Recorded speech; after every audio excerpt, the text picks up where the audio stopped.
দীর্ঘ এক মাস সিয়াম সাধনার পর ঈদুল ফিতরের নামাজ আদায়ে সমবেত হবেন মুসল্লিরা। এর জন্য প্রস্তুত করা হচ্ছে ঈদগাহ ময়দান।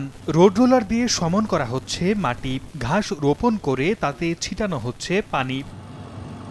প্রস্তুত হচ্ছে দেশের সর্ববৃহৎ ঈদের জামাত দিনাজপুর ঐতিহাসিক গৌরী শহীদ কেন্দ্র ঈদগাহ ময়দান।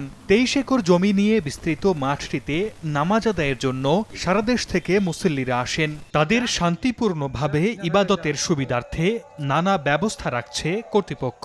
রয়েছে 3 স্তরের নিরাপত্তা ব্যবস্থা। ঈদের প্রথম জামাত অনুষ্ঠিত হবে সকাল 9টায়। ইমামতি করবেন মাওলানা মতিউর রহমান কাশেমি। গোটায় মাঠে পানি দিচ্ছি কয়েকদিন থেকে, এখনো দীর্ঘদিন দিব যে ঈদের আগা পর্যন্ত। এখন মাঠে ঘাস লাগাইতেছি, ওলার চলতেছে, ফির আবার চুন দিতে হবে। বৃহৎ যে জামাত, এই জামাত অনুষ্ঠিত হবে, এটি একটি দিনাজপুরবাসীর জন্য বৃহত্তর ঐক্যের বার্তা দেবে।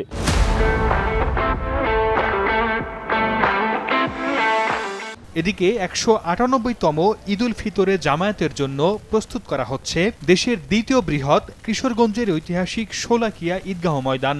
সকাল 10টায় মুফতি আব্দুল খায়ের মোহাম্মদ সাইফুল্লাহর ইমামতিতে অনুষ্ঠিত হবে ঈদের জামাত। 6 একর আয়তনের ঈদগাহে 4 স্তরের নিরাপত্তায় কাজ করছেন বিপুল সংখ্যক পুলিশ, র্যাব ও বিজিবি সদস্য। এছাড়া সব বিভাগেই প্রস্তুত করা হচ্ছে প্রধান ঈদ জামাতের স্থান।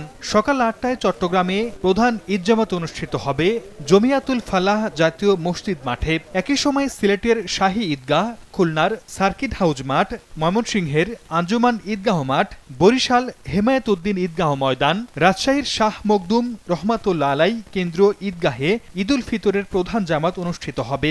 আর সকাল 8:30টায় রংপুর কেন্দ্রীয় কালেক্টর ঈদগাহে ঈদুল ফিতরের প্রধান জামাত হওয়ার কথা রয়েছে।